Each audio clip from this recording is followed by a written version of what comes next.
get by. It resides between my eyes. Walk through the fire, came out better on the other side. See, life's like a beach if you find the sand. And right now, I feel like 100 grand. You are listening to Inspired Insider with your host, Dr. Jeremy Wise. Dr. Jeremy Weiss here, founder of InspiredInsider.com, where I talk with inspirational entrepreneurs and leaders. Today is no different. I have Eric Cruz. You can check him out at cruzandco.com. Eric, before I formally introduce you, I always like to point out other episodes of the podcast people should check out. So this is part of the top EO member series. I've had quite a bit of EO companies on. Actually, Eric and his company work with a lot of EO companies as well. Mark Beelan talked about driving digital dominance, and he runs, he's in EO Chicago, runs Search Lab Digital. I had Craig Swanson of EO Seattle. He talked about building businesses and meaningful partnerships. He was the co-founder of Creative Live. And Robert Hartline of EO Nashville was another one. He built up Absolute Wireless he started from scratch and built it to over $100 million. And it was a pretty incredible journey that he shared. That and many more on InspiredInsider.com. This episode is brought to you by Rise 25. At Rise 25, we help businesses give to and connect to their dream relationships and partnerships. How do we do that? We do that by helping you run your podcast. We're an easy button for a company to launch and run a podcast, and we do the accountability, the strategy, and the full execution. So Eric, we call ourselves the magic elves that run in the background to make it look easy for the company so they can create amazing content, create amazing relationships, most importantly, run their business. You know, for me, the number one thing in my life is relationships, and I'm always looking at ways to give to my best relationships, and I have found no better way over the past decade to profile the people and the companies I most admire and share with the planet what they're working on. So if you thought about podcasting, you should. If you have questions, go to rise25.com or email us at support@rise25.com. Eric also has some amazing content on his website, which we'll check out. I'm excited to introduce Eric Cruz, as founder and CEO of Cruz & Co. Eric has guided over 100 organizations to increased and sustainable profitability while optimizing their operations and also instituting an elevated quality of life for their leadership teams, which is super important. He's been building on decades of successful entrepreneurship, 8 years as a certified EOS implementer with over 1,000 sessions. And Eric led Cruz & Co.'s 2021 launch of the Growth Method, which we'll talk about. It's a proprietary business operating system designed to propel companies to increase revenue, profit, and salable value. And Eric is also the co-founder and CEO of CE Painting, one of the largest commercial painting businesses in New England. Eric, thanks for joining me. Thank you, Jeremy. I appreciate you having me. I'm excited to dig in because I've been consuming your content online. I figured just start us off and talk about Cruz & Co. and what you do. I'm going to pull up your site as you do it. Awesome.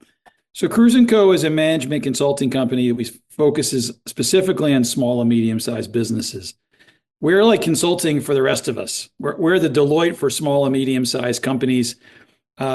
Ultimately, when a company brings us in, they're trying to align the company from top to bottom on the right priorities that are going to drive what we call RPV, which is revenue, profit, and valuation.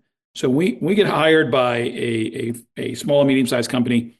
They're trying to take this vision where they're trying to go, and they're trying to figure out, what do I need to be doing to achieve that vision? And then how do I align my company from the senior team throughout the entire company on what those priorities are and how to get them to do it? Now, then we also have all the resources they need. We have a finance company. We have a marketing company. We have an operations component of our business as well. So we have all the resources they need along the journey, but ultimately we're trying to drive RPV in every company we work with. Eric, I find that to be unique when I hear a company that you actually have pieces that the companies, you'll help like with the finance and other things. Talk about that decision, because that's also a lot of work, right? Like you could help them with the strategy and everything they need to do, but you're also behind the scenes doing some of the stuff too. Yeah. So you ask, it's a really insightful question I don't get very often, actually. So, uh, we're kind of like the anti-consultant company, honestly. We're a consulting company. It's what we do. We're going to help you grow. We're going to help you figure out the priorities. But we really are designed for small and medium-sized companies, companies under 1,000 employees. Some of our companies are quite large we work with. But what I found after being an entrepreneur for so many years is you can set these priorities as a company. You can align to the priorities you have as a company, but then you can go out and hire resources to help you achieve some of these things that you need to get done.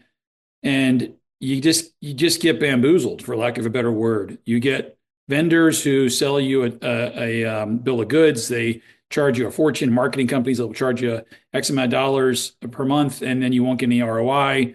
Finance companies that don't know how to speak the language of a CEO, a small CEO, or recruiting resources that aren't set up properly for you, or whatever the case might be. So ultimately, we built all these different parts of our company specifically with the small business person in mind, because when we were working with these teams to figure out what they needed to do, we'd find they'd go out and try to get things done, and they'd hire these resources, which would set them back 6 months.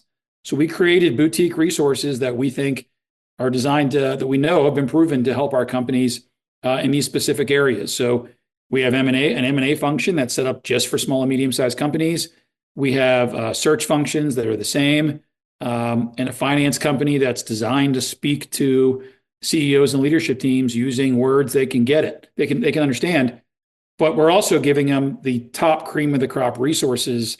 We're just putting them together in a way that they can afford and process. So that's our goal, and it's not easy. It has not been easy to do. But after being an entrepreneur for 20 years, I just got sick of hearing so many people say they're going to help me and then spending a fortune and then not being able to get results from what I was being sold. Yeah. Do you remember that time? Because obviously you have the growth method, which you've developed over decades, right? But then do you remember that moment where someone's like, hey, we're struggling finding, I don't know, what the finance or the operations, and you're like, okay, we'll just do it for you because, that's a big decision, right? I mean, because you have a certain focus. What was one of those times when you're like, let's do it for you and make it easy? So here's what happens a lot to us. So for us, one of our most important things we're focusing on when we're helping a company scale is not just a 1-year plan or quarterly priorities or OKRs. We use OKRs, objectives and key results, to set priorities. With a small business in particular, we find that they don't focus enough on dialing in the 3-year vision of the company and even converting it into like a mini business plan. Now, not going crazy. You don't need to hire Deloitte to do this stuff. But to the degree that you're going to scale your company is way beyond 1 year. It's usually needing a vision that's pretty clear in terms of how you're going to get to where you're going in 3 years. To that end, I like our companies to link that to their finances. So if they say that right now they're a $7 million company and they're going to grow to $14 million, I want to have them map that out. What does that look like for this year financially? What does that look like for the next 2 years beyond that? What do I need to have for cash flow for investment? What exactly am I investing in specifically? And what's the ROI need to be? And is my plan just crap, honestly? I've spent so much time creating my own plans that were junk, honestly, that I finally just said, I'm not going to work with a company anymore where they say they're going to double the company without having the financial plan and the backdrop to say it's actually going to work. And what we found is that financial planning, 3 year and 1 year and quarter, actually then drives all the decision making in the company. And without that, you end up just setting a bunch of priorities that you really can't figure out if you're getting ROI on those things or not. So we think it all links. And I had to build a finance function because I would send people to other firms and I wouldn't be able to get the results I needed for them to help them as a company. So we just built it ourselves. It took us years to build this engine, honestly. But now we have a team of, I think, 16 or 18 people inside the finance company, 4 or 5 CFOs, bookkeepers, controllers. And if we have an issue we have with a client or a client wants to really translate that vision into a financial reality, we can get that done pretty quickly. I'm looking here at the page here, right? We're in the Cruising Co. We're on the finance page here, and you could see kind of the executive coaching, operations, human resources, contingency, and everything else. What are some of the biggest mistakes people make with this when they're thinking of their financial engine? So, so it's interesting you're keying on finance. Finance is fractional finance is one of the fastest growing spaces that exist in the business world, which is kind of funny. We kind of stumbled into it. We weren't trying to grow a big finance company. We were trying to help our clients. But we have plenty of companies that we work with that are just finance clients also. They're not clients of our growth method or of our consulting team. So what issues do I see that people making? One, because unless a CEO or a senior leadership team has strong financial background of some kind, they will put people in roles that have titles and think that they're going to deliver because they have a certain title. So they'll put somebody in a controller role who really is more of a bookkeeper. They'll put people in a CFO role who really is more of a controller.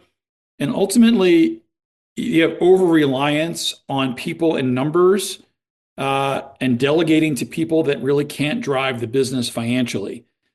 So sometimes a CFO will be there, and a CFO's job is to tell you where to take the business financially, and they will not actually have the basics covered. Sometimes I'll see a controller who people love. I have a phenomenal controller. I absolutely love my controller, but he's not a CFO. He won't tell me where to go. He will tell me how things look, and he's very good at that. And people don't understand the differences between bookkeepers, controllers, CFOs. And without knowing that information, you think you have a resource that's guiding you. And then we go in there and I say, you're not where you think you are, and you don't have a plan to get to where you want to go. And then we have to figure out what that combination you need is. And usually it's a combination. It's usually a combination of controller and CFO and bookkeeping, honestly. And knowing the mix that's required based on where you are is crucial. Yeah, as you were saying, controller is like how things look. CFO is where do I need to where go? where I need to go. What do you look for in a good CFO? So first of all, hiring is difficult as a whole. So we built a hiring engine. We also have hiring partners we work with for C-suite positions, but we hire a lot of people ourselves also. We have an internal recruiting engine. Hiring is an art. So if us or one of our partners is hiring for a CFO in particular, first we're trying to look at the story. I recommend this for anybody. Does the story of them being a CFO actually make sense? Are they actually even a CFO? That's one thing we get. Some people build themselves as CFOs when they're really not. So we look at what did they achieve in their previous background? What companies have they driven to success? Who was around them on the leadership team and the companies they were previously? Were they a financial reporting element of that team, or were they a financial driving element of that team? So if for a CFO, we really want more of the person that can kind of tell us how to build the clock, to use a Jim Collins analogy, rather than tell us what time it is. And we're going to be looking to see how much of that they've done in the past. For controller, we're going to index more on accuracy of the books. Are the books accurate? Are they telling us what we need to know, at least accurately from a number standpoint? And from a bookkeeper, it's just are the magic elves, as you would say, are they actually working in the background to get the numbers in the right spot? At what level have you found, obviously there's a lot of different services here. I'm just speaking the finance piece. Does the company have to be at to make sense, right? I don't know if it's a staff level or revenue level to be like, listen, we need, because we're looking at this bookkeeping, controller, and CFO services. Where should they be at to make sense to work with you? It's a great question. So everybody needs a finance function. So for us, it's less about whether or not. So if you can have one full-time person, you don't need to go fractional. You can hire somebody yourself. We only provide resources because our clients happen to need a lot of these things. But you can hire somebody yourself. If you need a full-time person usually a controller will show up when a company is 5-6 million. And they can usually get away with it up to 8-10 million, sometimes 12 million. You start seeing the CFOs appear $12 to $15 million. But there's a different reality behind that. So for us, we're a consulting company. So when we go in and help a company, our consulting team comes in, helps them set priorities and figure out what actually needs to be done to grow. The different component is we may not need a CFO until we're 10, 12, $15 million, but we need sprinklings of a CFO potentially now, even at 6, 7, $8 million.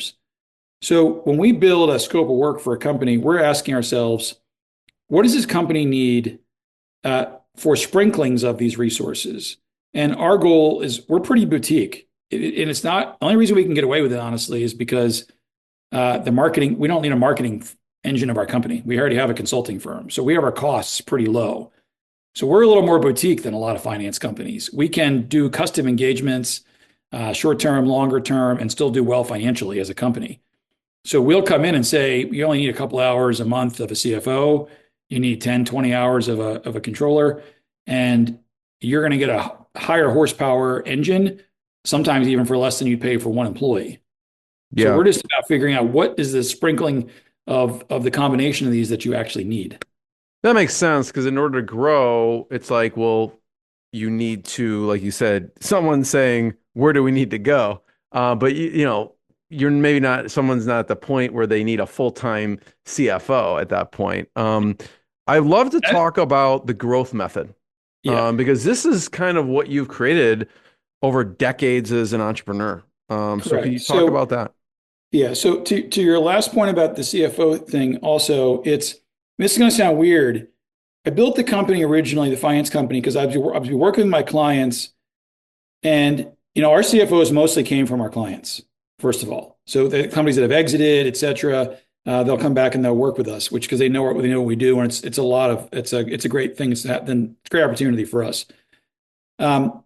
What's important to understand is I can take a CFO into a company that's $4 or $5 million that may not need a CFO, but only ask the CFO maybe 6 to 10 hours of questions total in a year. But just by getting that 10 hours that I might not have had access to, I can get the company to the next level. So sometimes it's really just having access to super good resources for a short period of time, which you just wouldn't be able to have without actually hiring the resource. And that's what we've tried to build in the finance function. So the growth method, on turning the page on this, I've been an entrepreneur my whole life. I've been an EO member for 20 years. I've owned, I think, 5 companies, all kinds of ups and downs. Ultimately, I used to own a student painting company, of all things, a student painting company, which ultimately I sold. We used to teach college students how to run painting businesses for the summer. And it was an entirely system-based company. We'd hire a college kid, and they'd go out there and they'd knock on doors, and they'd hire painters. And we could take the average college kid and get them to do $60,000, $80,000 in business for the summer, have a great resume boost. So I did that for many years before I sold that company, and I think I had 11,000 employees during the time I owned that company. So tremendous experience running lots of people, which is a gift. I became a volunteer in the accelerator program for EO, which is a wonderful thing to do. If any of you are EOers and you have a chance to do that, it's a gift to be able to do that.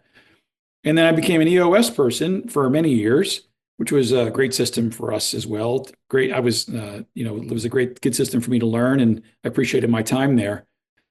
Ultimately, I built my own system because I wanted to not only have a system, I wanted to build a company that was willing to be accountable for the results of the businesses that they work with. And I get why our competitors, almost all of them, don't want to do that, because it's hard.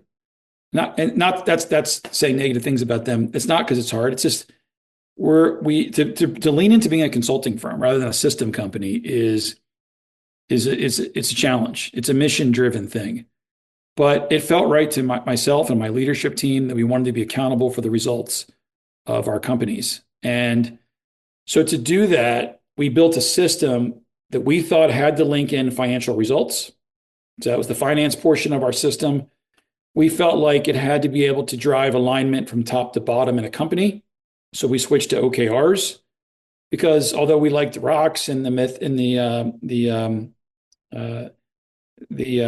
methodologies around rocks, we needed something bigger for our scaling companies. And OKRs allowed us to set broader objectives and then set key results across an entire company. And the combination really of OKRs and the finance engine, and then we layered in a strategy piece as well. So for us, when we're working with a company, we got to make sure the strategy is actually scalable, that the financial engine shows it's going to work. And then we use OKRs to operationalize the company. So we built a system that we thought not only is a good system for people to use, whether they're using us or not, but it's easier for us to help companies scale past a certain size. And that's what the growth method does. It's designed to help companies achieve scalable, continuous growth. So you mentioned the financial results, driving alignment with OKRs and the strategy. What are some mistakes people make when we're talking about alignment in OKRs? And maybe just give a brief explanation of OKRs for people. I think John Doerr wrote a really good book about it. John Doerr is the father of OKRs. He was it's all started with Google. OKRs are heavily used in the tech space. They're very widely used in larger firms. OKRs are very simply stating, I have an objective that's broad usually. So you might say something like increase gross margin or increase my customer success function or achieve utilization, improve utilization amongst employees or improve my go-to-market plan. So it gives you a broad, easy to broadcast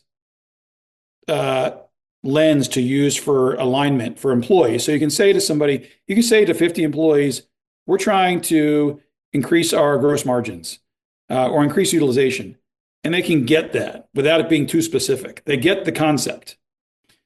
So objectives allow you to do that. Key results are being more specific. So what that means is that for the senior leadership team, we're going to focus on getting the following things done this quarter and this year. For the departments, we're going to focus on getting these things done this year. But what it allows us to do is by setting a broader objective and then setting what could be hundreds of key results across the company against the broader objective, it allows us to not lose sight of the forest through the trees. And what we found out when we've used Rocks or other systems is it becomes a series of many to-do lists that are being checked. And I'm not checking against a broader nugget that I'm trying to achieve. And what we found is when we go work with a company, there's only 2 or 3 or 4 broad things they need to usually fix ever. So what we try and do is get those things distilled down, make it all simple from an objective standpoint, and then we can set hundreds of key results against those things. But they never lose ground. They never lose sight of what the ultimate end goal is for that objective, which we've defined. So it allowed us to better operationalize things. Now, mistakes that are made. So one of the biggest issues that we've had as a company, us, and that our clients have is not just with OKRs, but just running the business as a whole. And I was with a big SaaS firm this morning, and we discussed this topic. 200 employee SaaS firm using OKRs, private equity owned, great company. They said they had the perfect quote. Eric, 20% of our company, the senior leadership, is extremely well aligned. The other 180, I don't know what they're doing. So what happens is they're doing all the work. So senior level team leadership alignment's a big deal. But the beauty of OKRs and the tools that go with it is that they require you to then align the rest of the company. And even in our consulting company, our commercial painting company, these are they're not huge companies. Commercial painting, 12 million. Consulting company, we're about a $6 million company right now. We've hit ceilings on this topic. We have great leadership teams, but what we realized is we're not properly rolling out these objectives to the entire company, and it bit us in the butt this year. And I've actually never seen a company hit a wall as hard as our 3 companies did. And they did. And then it's funny, my team said, Eric, I think it's because we're not eating our own dog food on this stuff. and we're supposed to be doing all this other stuff. And of course, like every other owner, I said, yeah, but there's exceptions. The consulting model is different. And then what I realized is that's just crap, like literally crap. And I got lucky, probably because I'm in the space that knows, this is my expertise. But I at least caught myself, and I'm like, even I don't want to listen to me anymore. Like this is just stupid. So I just said to the team, I'm like, look, and I'm thankful. Our consulting team is a gift to us. They're transparent, they're honest, and they're like, look, we appreciate the candor that you have in our organization, but you need to start telling us what to do. And they're like, we think you have all the tool set because we do it for a living. And we want you to align the departments and put leaders in charge, have full alignment. We put in scorecards, we put in role maps and key accountabilities. We've dropped OKRs through every level of our company. And we already do that for our clients, but even the ones we're not doing it for, we're starting to have a greater awareness that, look, we got to roll this stuff across the entire company. We do a state of the company every quarter. I learned that from EOS. Actually, it was a great tool that I used. But the state of the company, I used to think, okay, well, I'm telling everybody what's going on in the company. Now I realize, no, the state of the company is to broadcast, here are our priorities at a senior level. And here's what we are not doing right now. So don't ask. Here's what the departments need to do. So pay attention. Now go do your meetings and get aligned behind the vision, and also tell me where we get it right and wrong, but go to work. So instead of the state of the company, or this town hall, as people call it, being this like exciting update, it's not that, is what I've known and just learned. It's not an update. It is a directive. It is, here's what we're working on. Here's what we're not working on. If you have questions, let us know. Here's what we need the departments to be working on and not working on. Please fill in the blanks as needed. We trust all of you as leaders, but this is the direction. Unless you have questions about this, this is the direction that is what it is. You have 90 days, go march. And that has been as a person that trains this stuff for a living, I don't know why it took me so long to come to aha about that, but apparently it did. And it's changed everything. So now the company, people don't come to the state of the company. I'm like, you don't have to come to the state of the company if you don't want. Then you're just going to do exactly what we tell you to do and don't ask any questions, because that's when the updates are coming out. And we're going to work extremely hard as a senior leadership team to make sure that's clear. And we're going to tell you what you need to do in that update. And then we're going to ask you if you have questions. And it's changed our entire company. So, doing this for 12 years, and apparently it works for everybody, including us. I'd love to hear, Eric, maybe an example with it could be CE painting of like an OKR that when you say kind of rolling it out and dropping it to every level. And I just want to say before you answer that, for me, I can often see things in other people that I am blind to in myself. And once I see it in them, it takes me, maybe I'm a slow learner. I'm like, oh, wait, I'm also doing the exact same thing that I'm seeing them do. But I don't know. For me, it seems sometimes obvious to see it in someone else than myself personally. But how do you, yeah, go ahead. Yeah, so I'll answer your question. So we have a couple things on this line. So I'll go with the consulting business first. And it's funny. I've always, for the last 12 months, I've asked myself, I need a me to come in and tell me what to do. But then I realized the reason I don't have a me, because I have a whole team of consultants, all of which I love. The reason I don't have a me is because I'm just a pain in the ass client. Like I would never, I'm horrible, because my team's like, we'll work with you. And I'm like, I'm not working with you. And I realize I'm just such a terrible client. But you're right about the blind spots. I've seen you in Brendan's dynamic, and I don't know Brendan, but it seems like you may have that dynamic with Brendan, at least watching the webinar. Yeah, we have a lot of senior leaders in our company, and it's a fun. Once again, it's a gift. So here's an example of an objective that is going to be the theme of our year. So one, alignment across every level of our company is going to be a theme this year. And it's so stupid and basic, but we're using that as clear accountabilities through, we use a tool called a position agreement, which is clarity on everybody in the company having the right job description and key accountabilities. We need to make sure that everybody in our company is in the right seat, which may sound basic, but we're realizing we have a lot of roles that we just don't have defined that we need to define this year. And by not defining them, it's killing our language. We're rolling out scorecards to our entire company this year, which is difficult, but is proving to be very valuable. But another big one for us is, and this is another aha I had this year, business model. So business model is a weird thing, and we finally came up with ours this year. We've been working on it for years too. And our business model is basically, in any service business, is basically based on we need to get clients that stay with us for a certain period of months, that spend on average a certain amount of dollars, and don't cost more than a certain amount of money to acquire. That's it. So one of the issues that entrepreneurs have is that they don't think about their company from a valuation perspective. Every company has got value. But our whole value, if we ever go to sell our company, but even if we run it efficiently, is based on those three things. So we have turned those three things into objectives that we're focusing on cross-company, and those objectives around increasing number of months per client, that could live for, I'm betting that's going to live for 18 to 24 months at a minimum, because it has to go from our current number to our bigger number. Now, once we figured that out,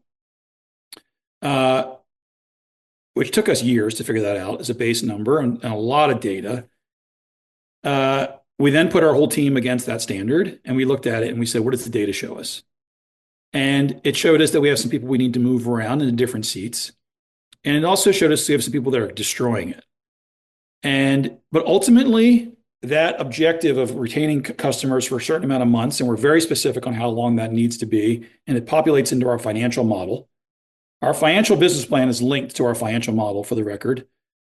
But our ability to create value in our company, and that metric right there, is going to link to, I would, without exaggerating, I would say close to 100 key results that we'll set up this year against that objective.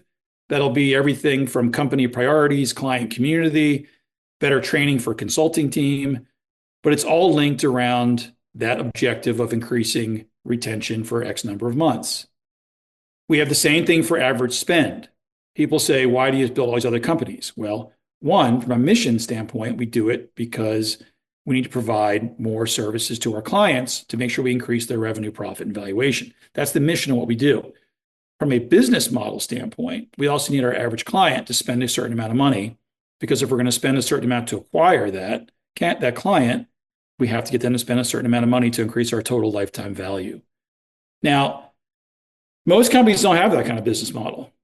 And I go on and then I see them spinning out clients, and I just keep getting more clients. And I'm like, you're on a hamster wheel. And that hamster wheel you're on doesn't grow like you think it does. There's stuff that's creating it, things to shoot out the back. And what can we do to actually prevent that? So these are big topics for us that we're going to have to wrestle with at every level of our company. So we're going to go to our consulting team and have a meeting about this. And there's going to be some things they need to own, to fix, to do better.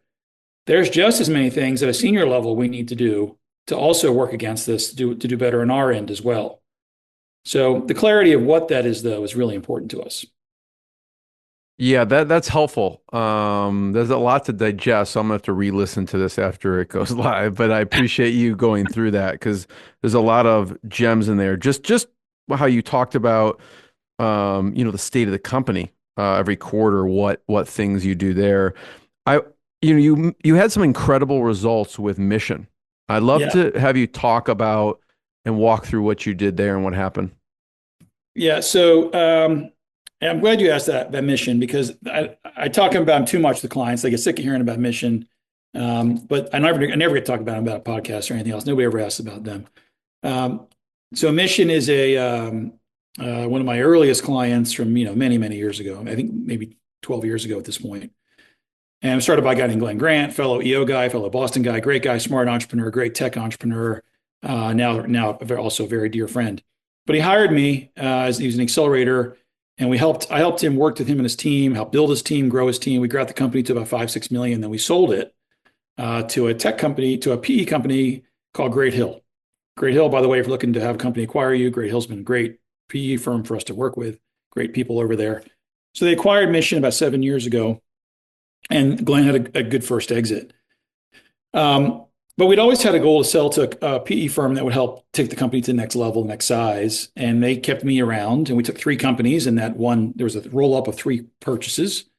And they kept me around to smash these companies together, help get them all on the same page, and work with the new leadership team at Mission, which I did. Mission then became, it used to be G2, then it became Mission. And Mission grew up to about, I won't go too in the details, but between 80 and 100 million. And we sold them after about 7 years. They were a phenomenal student. So it's interesting if you look at Mission, they're in the right space. Certainly, they're a premier AWS. What does Mission do? What did they do? The cloud service is AWS. They're an AWS partner, and their whole metric is around AWS and cloud and everything to do with AWS and cloud. I don't want to pigeonhole them, because if it's AWS and cloud and anything to do with small business, even enterprise at this point, they're gonna help you with that, get you in the cloud, keep you in the cloud, all that kind of stuff. So it's the right space. But they're just a good student. They eat their broccoli. They do the planning. They do it across all levels of the company. They do the state of the company. They do OKRs at every level of the business. And then ultimately, we got purchased by CDW, and CDW is a Fortune 200 company. We just kicked off annual planning with CDW in Park City last month. Now Mission is part of this, billions of dollars company, and Mission will be the biggest part of their AI and dev arm of the company, and a lot of that was because when we were bought, I was really proud of the fact that we didn't know what was going to happen. We got bought. We got bought for a big number. For us, wasn't much for CDW. It was a big number for the company. It was a big number. When you sell your company and they bought the whole thing, you never know what's going to happen. But CDW basically said, "You guys just run it as you've been running it, at least for the first year, and we'll see how that goes." And I was proud of the fact that we did a planning session with them. Wonderful people over there, and we said, "What do you think we should be doing differently?" And they said, "Nothing. You should just be doing exactly what you're doing, and we'll help you finance the 3-year plan, and just keep doing exactly what you're doing." But that is an example of a company that's aligned from top to bottom, that has made many difficult decisions, and they just eat their broccoli. They're in the right space. They have a good strategy. All those things are super important. They have a great financial arm. All those things we care about.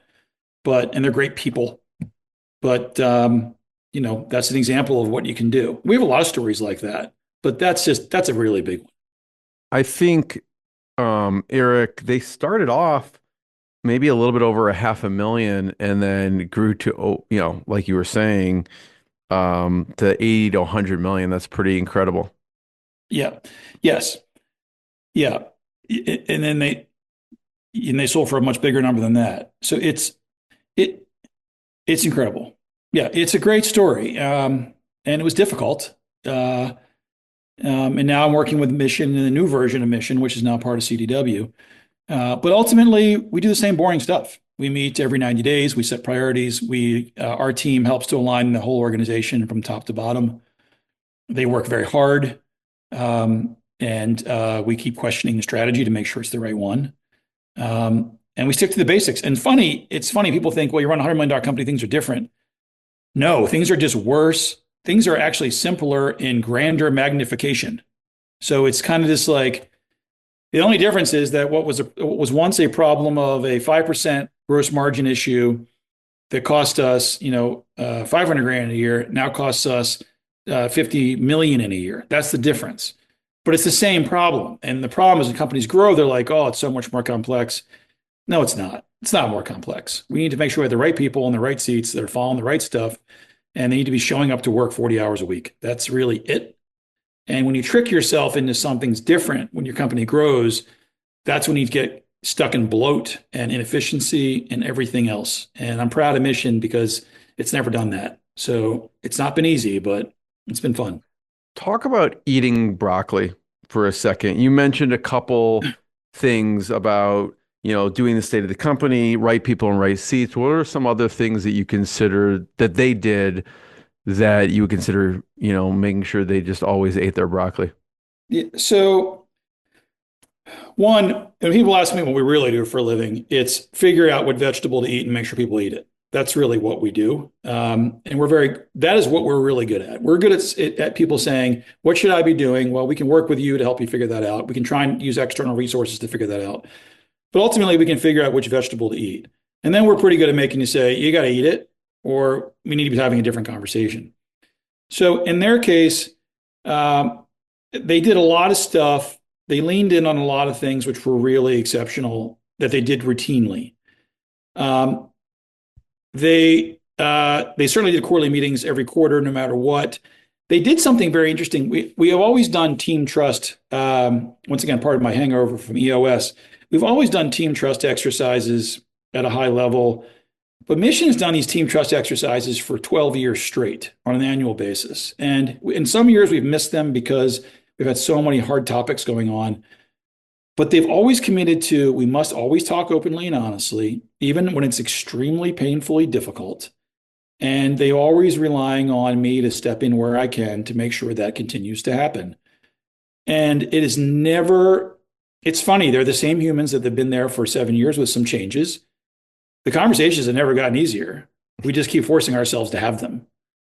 People don't change. It's just they're the same people that are just getting better at talking. So they do a lot of that. They do a lot of analyzing the strategy on an annual basis to make sure it's the right strategy that's actually working, and they test it.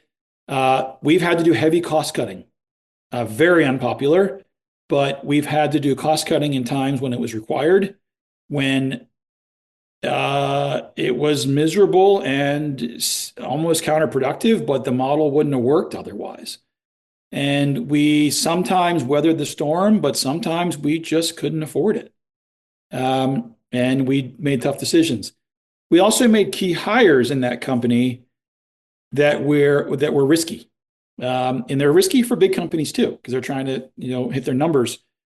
We made some key hires that took some convincing of the leadership team, and those key hires made a huge difference. So what would be an example of like a position that's risky that was a key hire? Well, I'll give him credit in case you ever listen to this thing. They hired Glenn Beck, who was the original founder, and put him in a service delivery capacity. And Glenn is he's a great tech leader. Like I always call him the angry hoodie guy because that's what he is, and I love him. We're big Star Wars fans together. But the company just needed some more alignment. The tech leadership team, the whole tech team's awesome. Like the tech team over there, and there's a couple hundred of them. I've met a lot of them. They're amazing people. But they needed somebody as a tech leader who was kind of tech-y, who got it, and who can hold them, help them hold themselves more accountable to productivity. Glenn comes in, he'd been gone, he'd exited, they brought him back. It was a risky hire, tough to bring a founder back, but he took that thing seriously, drove it to success. I don't know how many points he's picked up in margin, but it's probably 3 to 5 million in 1 year at minimum net. He's picked up in off the gross margin, simply because he's just like, look, I may not be able to run hundreds of millions of dollars in a company, but I can tell you what a service delivery team needs to look like. And he nailed it. So that's an example of a hire that was needle moving. Not ridiculously expensive, by the way. Glenn's not cheap as a resource for certain, but it was a resource that was the best bang for the buck. And man, he made a big difference. Mission's had other key hires like that as well. But those are risky hires that you're just like, they've also done a lot of heavy investment in selling and marketing. You could look at it and say, well, they should cut back in sales and marketing. Mission doesn't do that. Everybody cuts sales and marketing when things are tough. They have not. And they've built some tremendous conferences and everything else because they did not cut that budget. So very difficult decisions, but they did a good job of it. Eric, I know we have a few minutes left, and I'd love to hear some of your mentors throughout in your business journey that have helped you. I do want to just point people to check out cruisingco.com. We've pulled it up. Actually, they have some great webinars there. You touched on one of the eat your broccoli things, situations with the you have a difficult conversations webinar, which is great.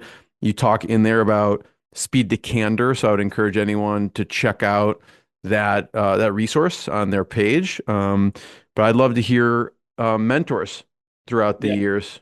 So I'll tell you, I have a couple of those. I will say on the speed to candor thing, I get the question a lot in these, what kills the company? I can tell you what kills the company and what prevents the company from growing more than anything else is lack of trust.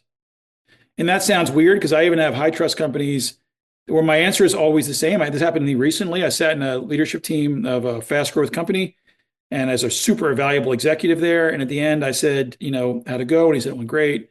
And I asked him later, I said, how do you think it went? And he's like, it went great, but we got to focus on X, Y, and Z. And I'm like, next time in the room, please. That was incredibly valuable what you just said. Even if you piss off the entire room, just say it because we may lose time because you didn't say that. So that speed to being able to say things without worrying about what everybody else is going to think, even if you're wrong, is often the biggest difference I see in companies that scale and those that don't. So just a comment on that. Thank you. I gotta always give credit. He's probably sick of hearing it because I know he's heard some of these, but I gotta credit to Mark Moses, CEO coaching. I'm very close to Mark. I was Mark's third client. And he's also from the student painting industry. But Mark is a great coach. He was a coach to me for almost 6 years. He rings in my ears all the time. If you ever want to, we have clients that will send to him sometimes that need coaching in certain areas. And I'll always tell him, like, if you want to know what Mark's going to tell you on any topic, I can pretty much tell you. But he taught me the basics. Mark was a funny guy and still is this way because he's like literally one of the smartest dumb guys that I know. And he would know what that means. Like sometimes you look at him, he's like a caveman. Like he says things that are just like so stupidly basic. And I'm just like, Mark, there's more context to my question. He's like, Eric, the context is not necessary. The answer is this. And you know that. That's what he'll say. And what I've learned is as people, we talk ourselves into so much context around topics because we don't like to deal with things or we don't have an answer. And what Mark is really good at is he'll say, Eric, I don't know the solution. I just know what you're doing is wrong. So we have to figure out from here to get from here to here. And that I catch myself all the time because he rings in my ear. There are certainly others, though. There are EOers, honestly, that I've met that I'm extremely that I love, honestly, a great deal. If I think some specifically, I can't remember his name right now. Oh, the Priceline guy. Oh, I can't remember his name. I know who you're talking about. Wait, Hoffman. Yep, Jeff Hoffman. So Wayne Hoff. I think it's Wayne Hoffman was his name, not Reed. Although Reed's good too. No, Jeff Hoff. Yeah, thank you. Yes. Yeah, that guy's phenomenal. He's phenomenal. He's a phenomenal human, and he's a phenomenal business leader. And he's the most understated person you could ever meet. You'd think he was worth like $1 million if you talk to him, maybe. And you start talking, and you realize, man, this guy is sharp. So Jeff Hoffman, super smart. Admire that guy. Rick Sapio, unfortunately, just passed. Wonderful guy, wonderful leader, wonderful mentor, extremely intelligent guy to listen to. I'm a big believer, by the way, in EMP. If you have any EOers on here who have done EMP or not. My business partner, John Corcoran, is going through it now. Yeah, so I graduated EMP. Now I'm in return to masterminds. I've done that for 10 years now. I think maybe even 11 years straight. So a lot of people that speak to us inside that circle, I'm very passionate about. I give big props to Vern, honestly. Vern is he's had his hiccups along the way and scaling up and traction, all the systems crap that we all come up with. That guy's freaking smart. Like he's smart, and I've learned a lot from him. I learned a lot from Gino, honestly, Gino Wickman. Interestingly, I learned a lot from Gino talking to him directly, more so than I ever did as an implementer. Like talking to him directly. He had a great quote, 2 phenomenal Gino quotes. I give him 100% credit for it. I'll give one to Vern too. Phenomenal Gino quote number 1. That's not in any of his books. He says, if you keep anybody on your team, if you keep 5% of your team that's in the wrong seats, 5 to 10% of people in the wrong seats, you've eaten up all of your profit, period, and at least all of the money you would have ever had to have any growth of any kind to invest in your company. He says, so even keeping the extra 5 or 10% of fat, he says, which almost all companies do because they don't want to deal with that extra 5 or 10%, it eats up their entire ability to invest in their company permanently. That was the number one thing he said. Second thing he said, which I've never forgotten, is in that case, in the EOS case, we believe this in our system. He said the value of EOS is not, it's in the leadership team, but 90% of the value is in all levels below the leadership team. And I believe wholeheartedly in that. So those are the two nuggets from him. From Vern, the biggest aha I got was he said once, so eye-opening for me. He said it's the definition of a senior leader is somebody who does not need to be managed. I've never forgotten that. And by definition, what he's saying is if the person is truly a senior leader, you shouldn't have to manage them. And then also by definition, everybody else does need to be managed in some way, shape, fashion, or form. And then he also said that. He went on to then say, every goal you set with everybody else needs a follow-up loop. Any goal that does not have a follow-up loop of some kind, you can expect it won't get done. So that really helped summarize to me the whole difference between micromanagement and just management was that quote and further conversations with Vern. So I've been blessed to be surrounded by lots of people that are good mentors. And I tried to listen to them as much as I possibly could and share with as many people as I can. Eric, I know you have to hop on another meeting, but this has been incredibly insightful and valuable. I encourage everyone to check out cruiseandco.com to learn more. We'll see everyone next time. Eric, thanks so much. I appreciate it. Thanks, Jeremy. Appreciate it. What I got, you can't buy. It resides between my eyes. Walked through the fire, came out better on the other side. See, life's like a beach if you find the sailing right now. I'm feeling like $100 grand.